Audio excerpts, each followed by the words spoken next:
Captain Jake Morrison stood on the bridge of the Aurora's edge and watched the stars drift by. He had been in space for 20 years, but the sights still amazed him. Today felt different, though. They were farther from Earth than any human had ever gone before. "Captain, we're getting some strange readings," said Dr. Lisa Palmer from her science station.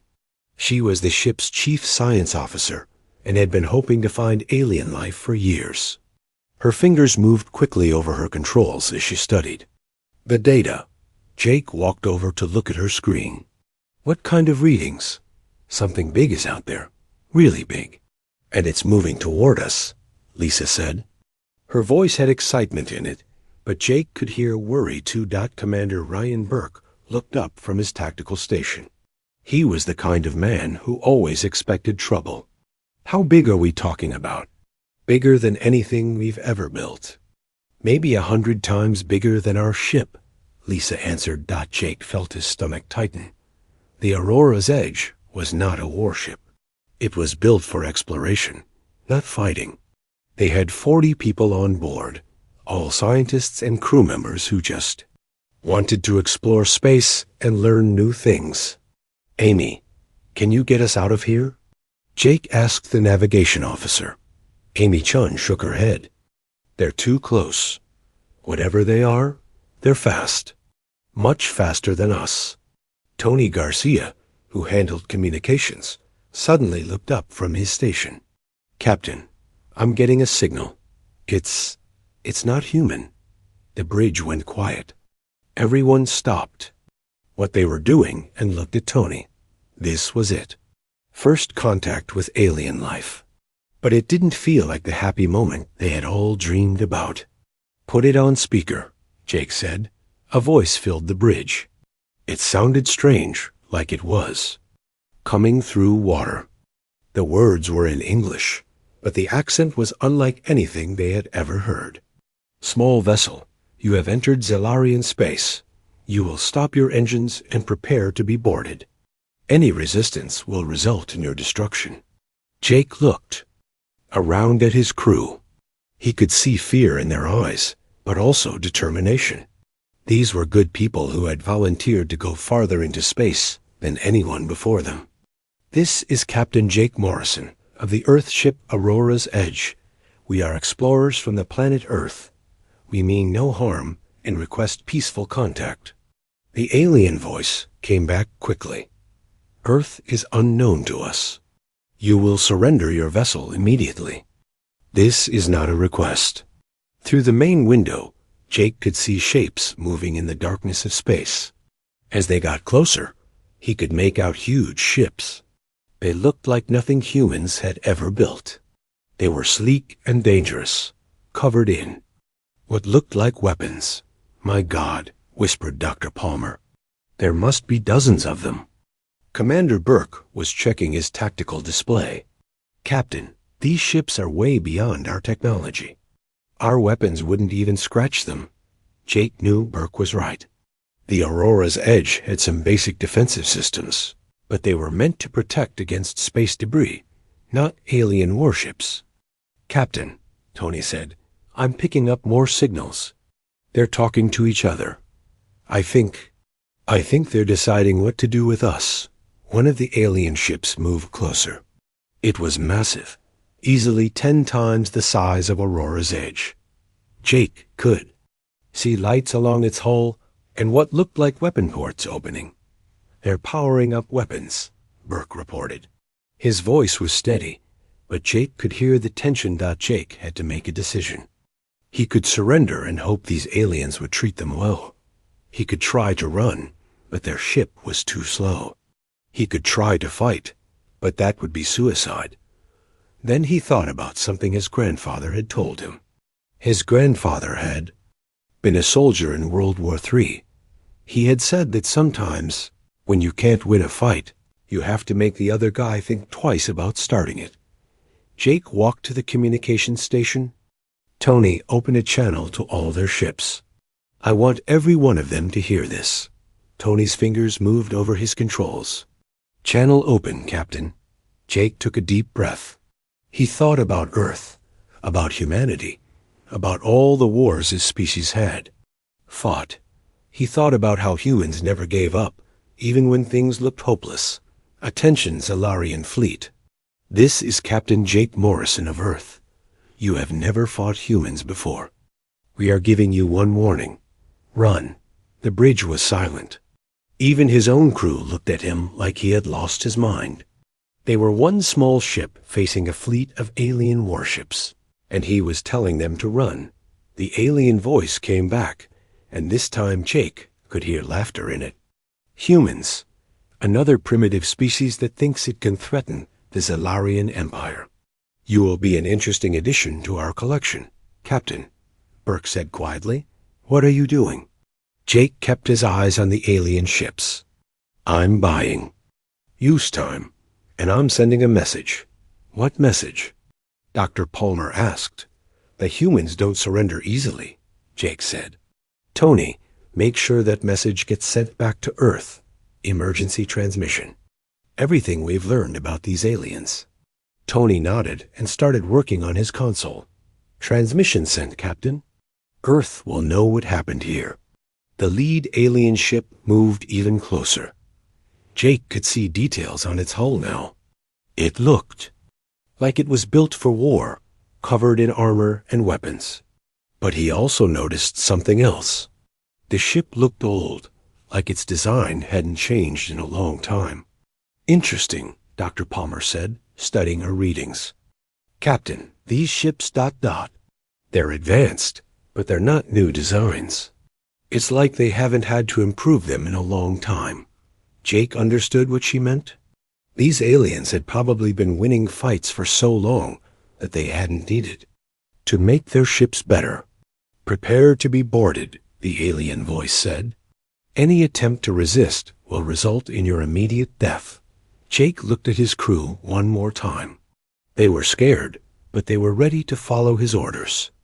That was the thing about humans. Even when they were afraid, they stuck together. This is Jake Morrison to all Zalarian ships. You've been warned. When you meet more humans, remember this moment. Remember that we gave you a chance to walk away. The alien ships surrounded Aurora's edge. Jake knew they were about to be captured, but he had done what he could. He had sent a message to Earth, and he had planted a seed of doubt in the aliens' minds. As the first alien boarding ship attached to their hull, Jake made a promise to himself. These aliens thought humans were just another weak species they could conquer easily. They were about to learn how wrong they were. Admiral Patricia Stone was drinking her morning coffee when the emergency alarm went off. She had been head of Terran Space Command for 5 years, but she had never heard that particular alarm before. It meant only one thing. First contact with alien life.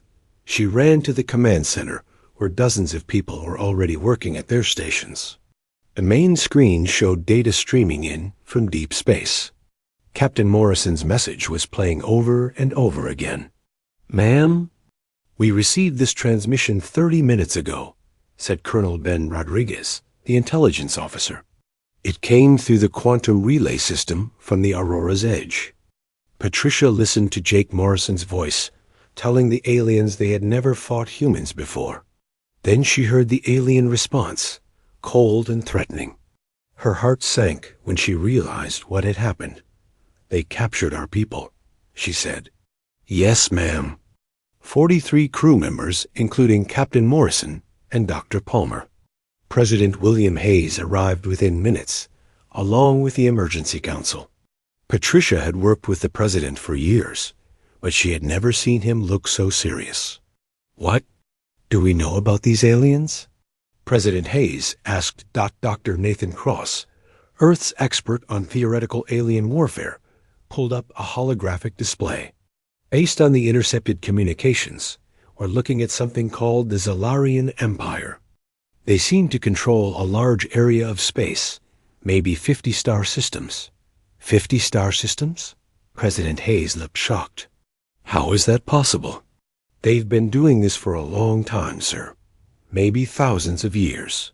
They find new species and conquer them. add them to their empire. Patricia studied the data on her screen. The alien ships were huge and clearly built for war. Their technology was far ahead of anything humans had built. But something bothered her about the whole situation. Dr. Cross, look at this ship design data that Morrison sent us. What do? See? Dr. Cross examined the information carefully. These ships are advanced, but they look old. Like the design hasn't changed in centuries. Exactly. That tells us something important about these aliens. What's that? President Hayes asked Patricia, stood up, and walked to the main display. They haven't had to improve their ships because they haven't faced real opposition. Every species they've met has been easy to defeat. Colonel Rodriguez nodded. That makes sense. But Admiral, their technology is still centuries ahead of ours. Even if they're overconfident, they have the firepower to destroy us. Patricia smiled grimly. Maybe, but they made one big mistake. What mistake? They don't know anything about humans. Every species they've conquered probably evolved on peaceful worlds. They developed technology and space travel without major wars. President Hayes began to understand. But humans are different. Very different, sir. We've been fighting wars for our entire history. We've spent thousands of years learning how to kill each other more efficiently. We've fought with sticks and stones, with swords and guns, with nuclear weapons and orbital platforms. War is what we do best. Dr. Cross looked worried. But Admiral, we still don't have the ships to fight them. Our entire space fleet is maybe 50 vessels. They probably have thousands. Then we'll have to build more. Fast. President Hayes turned to his advisors. I want every shipyard on Earth working around the clock. Every military contractor, every space construction facility. We need ships. And we need them now. Sir, even working at maximum capacity, it will take months to build a significant fleet, said Defense Secretary Carol Johnson. Patricia shook her head. We don't have months. We have weeks at best. These aliens will want to make an example of us. They'll come to Earth to show the galaxy what happens when you resist the Zalarian Empire. So what do? President Hayes asked. We use what we have, and we use it smart. Patricia turned to Colonel Rodriguez. Ben, I want you to analyze everything we know about these aliens. Their ship designs, their tactics, their communications. Find weaknesses. Already on it, Admiral. Patricia walked to another console where Admiral Kevin Martinez was studying fleet deployments. Kevin was one of the best tactical minds in the Space Force, and she trusted him completely. Kevin, I'm putting you in command of our response fleet. Take every combat-capable ship we have. That's only 12 ships, Patricia. Hardly enough to fight an empire. It's not about the number of ships. It's about how we use them. These aliens have been winning easy fights for centuries. They don't know how to deal with an enemy that fights back hard. Kevin nodded slowly. What are you thinking? I'm thinking. We show them something they've never seen before. Human warfare, not just the technology, but the tactics. The refusal to give up. The willingness to sacrifice everything to protect what we love. Chief Engineer Sandra Lopez looked up from her. Station. Admiral, I've been reviewing our defensive systems. If we work non-stop, we can deploy automated defense platforms throughout the solar system. They won't stop a major attack, but they'll make the aliens pay for every inch of space. Do it. And Sandra, I want you to focus on something else too. These aliens have never fought humans, but we've never fought aliens either. We need to adapt our weapons and tactics for space warfare against unknown technology. President Hayes looked around the room at all the military leaders and scientists. Are we really going to war with an alien empire that has conquered 50 star systems? Patricia met his eyes. Mr. President, they started this war when they captured our people. Captain Morrison gave them a warning. Now we're going to show them why they should have listened. What about negotiations? Maybe we can talk to them, find a peaceful solution. Dr. Cross shook his head. Sir, based on their communications, the Zalarians don't negotiate with species they consider inferior. They conquer or they destroy. There's no middle ground. Colonel Rodriguez received a new message and looked up with excitement. Admiral, we're getting reports from our deep space monitoring stations. The aliens are moving. A large fleet is heading toward Earth. How large? Patricia asked. At least 200 ships, ma'am. They'll be here in about 2 weeks. The room went quiet. 200 alien warships against 12 human vessels. The odds were impossible, but Patricia Stone had not become admiral by backing down from impossible odds. She had grown up reading about human history, about battles where small forces had defeated much larger ones through courage, intelligence, and sheer determination. Gentlemen, ladies, we have 2 weeks to prepare. 2 weeks to show these aliens that they picked the wrong species to mess with. She looked around the room at the faces of Earth's military leadership. They think we're just another primitive species they can conquer easily. They're about to learn that humans are different. Very different. Admiral Martinez stood up. Admiral. Stone, when do we deploy? Immediately. Take the fleet and prepare our defenses. And Kevin? Remember what Captain Morrison told them. We gave them one warning. Now we make them pay for not listening. As the meeting broke up, and everyone rushed to their duties, Patricia Stone stood alone for a moment, looking up at the stars through the command center's windows. Somewhere out there, Jake Morrison and his crew were prisoners of an alien empire. But they wouldn't be prisoners for long. The Zalarian Empire was about to discover what happened when you threatened humanity. They were about to learn why, in all of human history, the most dangerous thing you could do was back a human into a corner.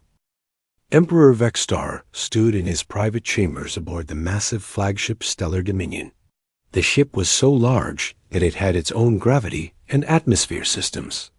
It was a symbol of Zalarian power, built to intimidate any species that dared to oppose the Empire. He was looking at a holographic display showing the captured human ship. The Aurora's Edge looked tiny compared to his fleet. It was primitive, built with basic metals and simple energy systems. The Emperor could not understand how such a weak species had the courage to threaten his empire. Bring me the human prisoners. He ordered his guards. A few minutes later, Captain Jake Morrison was brought into the chamber. His hands were bound, but he walked with his head held high. The Emperor had interrogated thousands of prisoners from dozens of species over the centuries. Most of them begged for mercy or tried to bargain for their lives. This human was different. So you are the one who threatened the Zalarian Empire, Emperor Vexstar said. His voice was deep and filled with authority that had made entire planets. Surrender without a fight. Jake looked directly at the Emperor. I gave you a warning. You should have listened. The Emperor was surprised. Even bound and captured, this human showed no fear. You command a single primitive ship against the greatest empire in the galaxy, and you still speak of warnings? Your empire has never fought humans before. You don't understand what you're dealing with. Emperor Vexstar laughed. It was a sound that had terrified countless alien leaders. I have conquered 47 star systems, human. I have destroyed fleets 100 times larger than your pathetic vessel. What could your species possibly do that would concern me? Jake smiled slightly. You'll find out soon enough. The Emperor studied the human's face. There was something in the man's eyes that he had never seen before in a prisoner.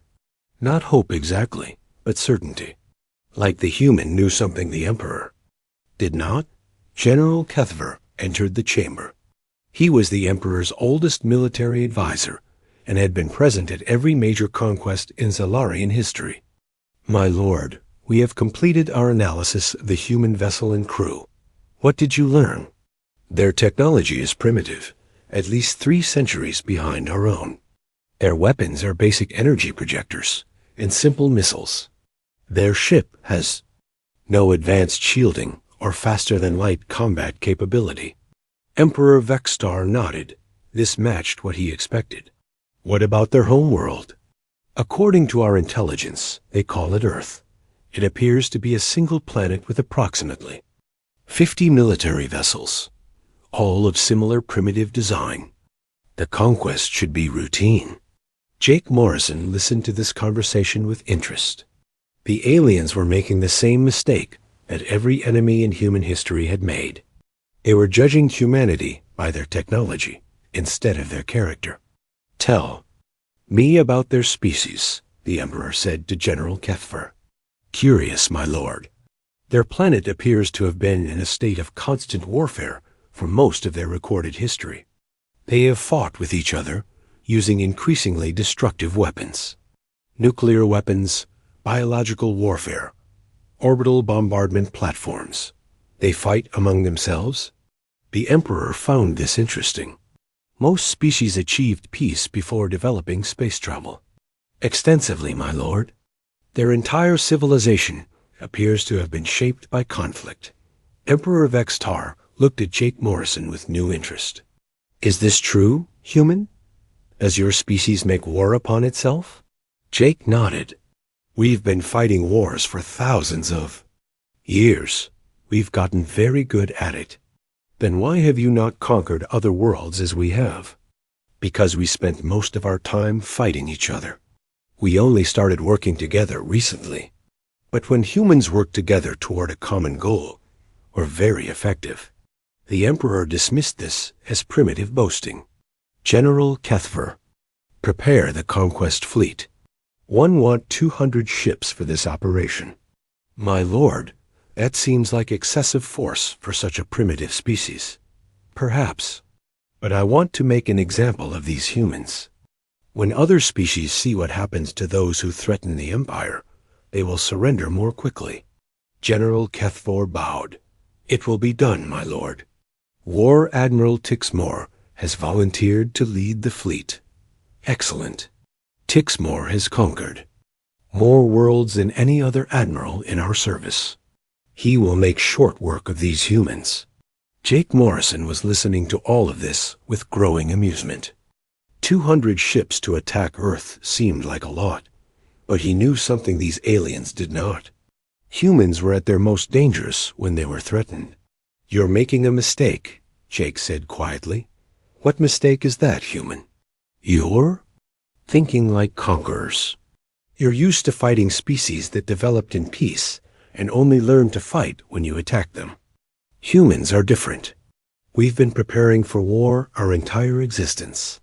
Emperor Vextar was growing tired of the humans' confidence. Your preparation means nothing against superior technology. Technology isn't everything. Ask any general throughout history. The side with better weapons doesn't always win. Name one example. Jake smiled. Afghanistan, Vietnam, the American Revolution, David and Goliath. Small forces defeating larger ones through tactics, determination, and willingness to sacrifice. The Emperor had no idea what the human was talking about. The names meant nothing to him, but something in Jake's tone made him uncomfortable. War Admiral Tixmore entered the chamber. He was a veteran of 30 successful planetary conquests and had never lost a battle. His presence filled the room with confidence and military authority. My lord, the conquest fleet is ready to depart for the human home world. Good. How long until we reach their system? 14 standard days, my lord. I expect the conquest to be completed within hours of our arrival. Jake Morrison looked at War Admiral Tixmore with interest. Admiral, how many species have you conquered? Tixmore was surprised to be addressed directly by a prisoner, but answered anyway. 30. Worlds have fallen before my fleets, human. Were any of them warrior species? All species fight when cornered, human. A technology and superior numbers always prevail. Not always, Jake said. Sometimes the will to fight matters more than the weapons you carry. War Admiral Tixmore laughed. Primitive thinking. Your species will learn the futility of resistance. Soon enough. Emperor Vextar dismissed the human prisoner and turned to his military leaders. Begin the conquest of Earth. Make it quick and brutal. I want every species in the galaxy to know what happens when you threaten the Zellarian Empire. As Jake Morrison was led back to his cell, he thought about his crew and his home world. The aliens were confident, but they had no idea what they were walking into. Earth had 2 weeks to prepare for the largest military threat in human history. Jake had faith in his species. Humans had survived ice ages, plagues, world wars, and nuclear threats. They had always found a way to fight back against impossible odds. The Zellarian Empire was about to discover why humanity had spent thousands of years perfecting the art of war. They were about to learn that threatening Earth was the biggest mistake they had ever made. War Admiral Tixmore and his fleet of 200 ships departed for Earth, confident in their certain victory. They had conquered 30 worlds and never faced serious resistance, but they had never fought humans before. Admiral Kevin Martinez stood on the bridge of Earth's Fury, watching the enemy fleet approach through the outer edge of the solar system. 200 alien ships moved in perfect formation, their hulls gleaming in the light of distant stars. They looked unstoppable. Contact in 6 hours, Admiral, reported Commander Rachel Torres from her position at the tactical station. She was nervous, but ready. Her destroyer Valiant Spirit was positioned in the asteroid belt with 5 other ships, waiting for the signal to begin their attack. Kevin had spent 2 weeks preparing for this moment. His fleet of 12 ships was spread throughout the solar system, hidden among asteroids, behind moons, and in the shadows of planets. The aliens expected a traditional space battle with ships lined up facing each other. They were going to get something very different. Dr. Cole, what's the status on their communication systems? Kevin asked. Dr. Rebecca Cole looked up from her science station. She had been studying captured Zellarian technology for days, looking for weaknesses. I found something interesting, Admiral. Their ships all use the same communication frequency. If we can jam it or feed false information into it, we can confuse their entire fleet. Good. Danny, are your weapons ready? Danny Park, the fleet's weapons specialist, nodded from his station aboard Valiant Spirit. We've modified our missiles with the new targeting systems. They should be able to penetrate alien shields, at least for the first few shots. The plan was simple but risky. Instead of meeting the alien fleet head-on, the human ships would use hit-and-run tactics. Strike hard, disappear, then strike again from a different direction. It was guerrilla warfare, adapted for space combat. Captain Steve Miller's voice came over the communication system from his ship Iron Will. Admiral, the enemy fleet is breaking formation.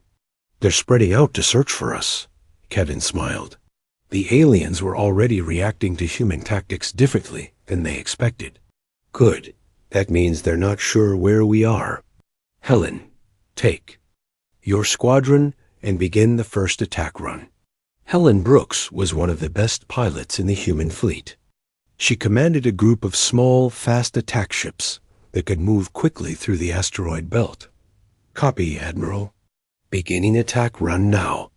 Helen's ships came out of hiding behind a large asteroid and fired their missiles at the nearest alien vessel. The Zellarian ship's shields absorbed most of the damage, but several missiles got through and caused explosions along the hull. War Admiral Tixmore, commanding the alien fleet from his flagship, was surprised by the attack. Where did they come from? I thought their fleet was only 12 ships. It is, sir, replied his tactical officer. But they're not fighting the way we expected. They're hiding throughout the system and attacking from multiple directions. Primitive. Tactics, Tixmore said with disgust.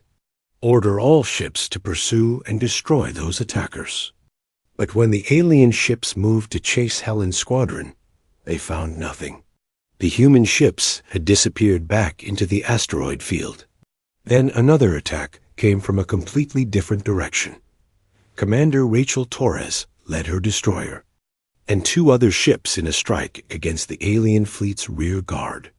Her crew worked perfectly together, firing their weapons and then vanishing behind a moon before the aliens could respond.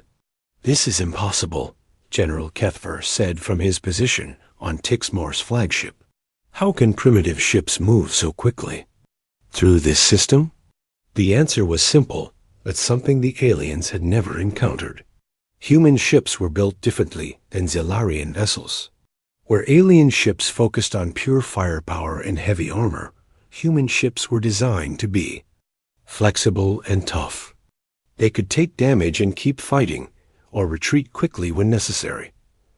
Captain Steve Miller demonstrated this when his ship Iron Will took a direct hit from an alien plasma cannon. The blast would have destroyed most vessels, but Iron Will kept fighting.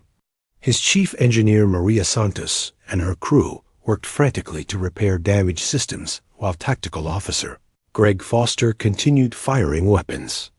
"Damage report," Steve called out as his ship shook from another impact. "Hull breach on deck 7, but we've sealed it," Maria reported. "Engines at 80%. Weapons still online." "Good. Greg, target their command ship. Let's give them something to think about." Iron Will fired a full spread of missiles and wore Admiral Tixmore's flagship. The alien ship's shields held, but the attack got the Admiral's attention. "They dare to attack my ship directly?" Tixmore was angry now. "All ships focus fire on that vessel. Destroy it completely." But as dozens of alien ships turned their weapons on Iron Will, other human ships attacked from different directions. It was like fighting smoke. Every time the aliens focused on one target, 2 more appeared somewhere else. Dr. Rebecca Cole had been working on something special.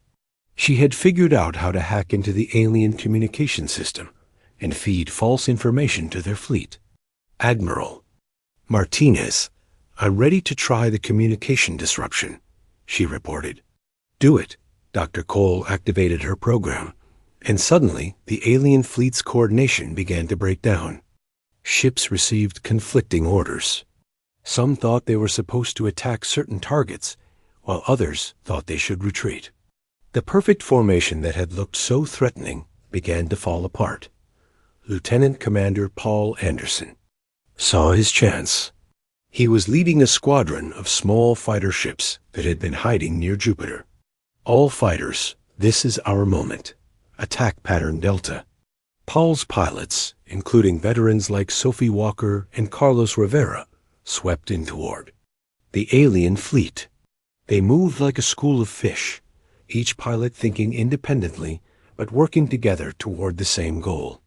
The aliens had never seen anything like it.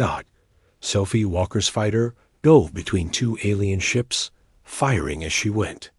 Her shots were precise, targeting weapon systems and shield generators. Carlos Rivera followed right behind her, finishing what she started. The alien fleet was in chaos. They had expected an easy victory against primitive ships, but instead found themselves fighting an enemy that seemed to be everywhere at once. Admiral Tixmore watched in growing alarm as his ships took damage from attacks that came from every direction. "How many ships do these humans have?" he demanded. "Still 12, sir," his tactical officer replied. "But they're fighting like they have 100. That was the key difference the aliens had not understood. Human military doctrine was based on individual initiative within coordinated strategy. Each ship captain could make decisions quickly without waiting for orders from above. Each pilot could adapt to changing situations instantly. The Zilarian military, for all its power, was built on rigid hierarchy and precise formations. When the humans disrupted their communications and scattered their formation, the alien fleet, lost much of its effectiveness. Admiral Martinez watched the battle unfold from his command ship. The plan was working better than he had hoped. The aliens were confused and off balance. But he knew this was just the beginning. All ships, prepare for Phase 2 of the attack. It's time to show them what happens when you threaten Earth. The first engagement was ending, but the real battle was just beginning. The Zalarian Empire was about to learn that fighting humans was very different from conquering the peaceful species they were used to. Admiral Tixmore sent an urgent message back to Emperor Vextar. "My lord, these humans fight unlike any species we have encountered. Request immediate reinforcements. But by the time reinforcements could arrive, it might be too late." The humans had drawn first blood, and they were just getting started.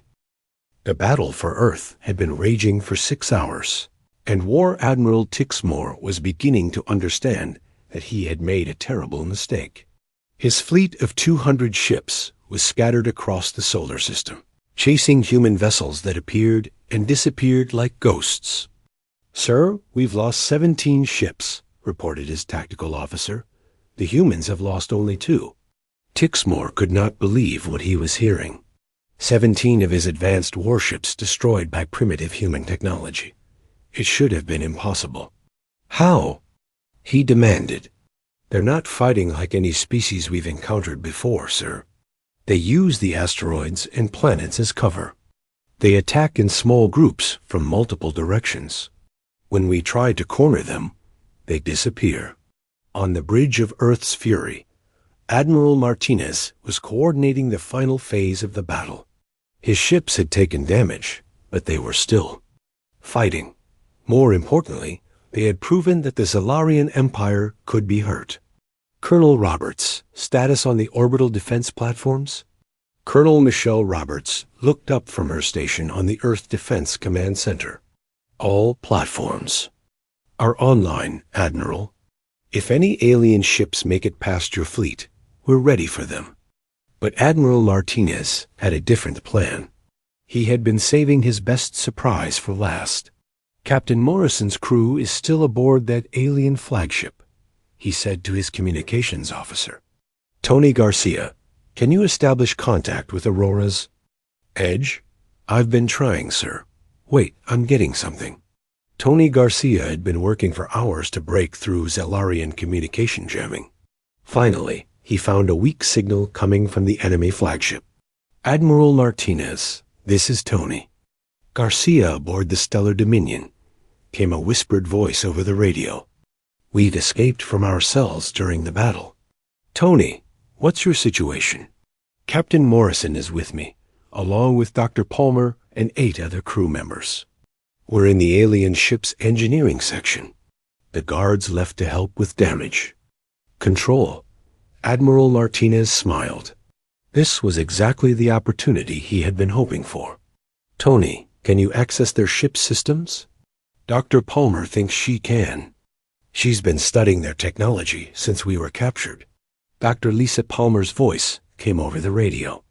"Admiral, these alien ships are incredibly advanced, but they have a weakness. All their systems are connected to a central computer network. If I can hack into it, I might be able to cause some serious problems." "Do it." While Dr. Palmer worked on the alien computer systems, Captain Morrison and Tony Garcia made their way toward the ship's communication center.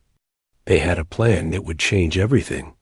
"Tony, can you access their fleet communication system?" Morrison asked. "I think so, Captain. What do you want to do?" "I want to send a message to every ship in their fleet, and I want to make sure Emperor Vextar hears it too." On the bridge of his flagship, War Admiral Tixmore was trying to reorganize his scattered fleet when suddenly every communication channel activated at once. The voice that came through was Captain Jake Morrison.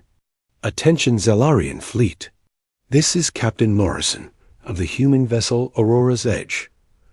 I told you that you had never fought humans before. I warned you to run. You didn't listen. Emperor Vextar, who had been monitoring the battle from his throne room, stood up in shock. "How is the human prisoner speaking on our communication system?" "Now you're learning what it means to fight humanity," Morrison continued. "We don't surrender. We don't give up. And we don't forgive those who threaten our people." At that moment, Dr. Palmer activated her hack of the alien ship's computer systems. Emergency alarms began blaring throughout the stellar dominion. Life support systems started failing. Weapon systems shut down randomly. "What's happening?" Tixmore shouted. "The humans have somehow gained access to our computer network," his chief engineer reported. "They're causing system failures throughout the ship, but the real surprise was yet to come." Captain Alex Johnson, commanding the assault carrier Endurance, had been waiting for this moment. His ship was loaded with Marines, specially trained for boarding actions. "All Marines, prepare for assault," Johnson ordered. "We're going to rescue our people and capture that alien flagship." Sergeant Katie Evans led the first wave of Marines as they launched from Endurance in small boarding craft. Her team, including Corporal Joe Martinez and Private Pete Sullivan, had trained for years in close-quarters combat. The Solarians had never faced human Marines before. Their soldiers were used to fighting with advanced energy weapons at long range. They had no experience with the brutal, up-close fighting that humans excelled at. Katie Evans and her Marines stormed through the alien ship's corridors like a force of nature. The Zellarians tried to stop them, but human Marines were trained to fight in confined spaces, to think quickly, and to never give up. "Corporal Martinez, take your squad and secure the bridge," Evans ordered. "Pete, you're with me. We're going to find Captain Morrison." The battle inside the alien flagship was fierce but brief.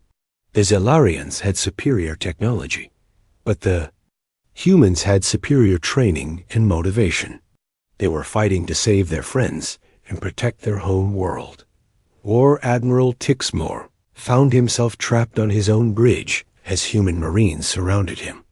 He had conquered 30 worlds, but he had never faced anything like this. "Surrender your ship," Sergeant Evans demanded, pointing her weapon at the alien admiral. Tixmore looked around at his defeated crew and the determined faces of the human soldiers. For the first time in his long military career, he felt true fear. "I surrender," he said quietly. Throughout the solar system, the news of the flagship's capture spread quickly. The other Zalarian ships, already confused and scattered by human tactics, began to lose their will to fight. Emperor Vextar, watching his most powerful fleet being defeated by a species he had dismissed as primitive, made a decision that shocked his entire empire. He opened a communication channel to Admiral Martinez. "Human Admiral, this is Emperor Vextar of the Zellarian Empire." "I'm listening," Martinez replied. "You gave us a warning. We should have listened. Your species is not like the others we have encountered. We formally withdraw our fleet from your territory." Admiral Martinez was surprised but pleased. "What? About our people you captured? They will be returned immediately, along with their ship. The Zellarian Empire acknowledges human sovereignty. We will not encroach upon your territory again." As the alien fleet began to withdraw from Earth's solar system, Captain Morrison stood on the bridge of the captured Zellarian flagship. Through the main window, he could see his home planet, safe and blue in the distance. "Captain," Tony Garcia sighed, "we're receiving messages from all over the galaxy. Dozens of alien species have heard about our victory. They want to know how we defeated the Zellarian Empire." Morrison smiled. "Tell them the truth. We gave them a warning, and when they didn't listen, we showed them what humans do to protect what we love. The Zellarian Empire had ruled the galaxy for 3,000 years through fear and superior technology. But they had never encountered a species that had spent its entire existence learning how to fight in the months that followed. Rebellions broke out across Zellarian territory as conquered species realized the Empire could be defeated. The galaxy was changing, and humanity had become an unexpected beacon of hope for the oppressed. Emperor Vextar, reflecting on his defeat in his private chambers, understood now why the human had been so confident. Humans were not just another species with technology and ships. They were war itself, even form and intelligence, and set loose among the stars. The Empire had gotten their warning. They had chosen not to run. Now they would spend the rest of their existence remembering why. That had been a mistake.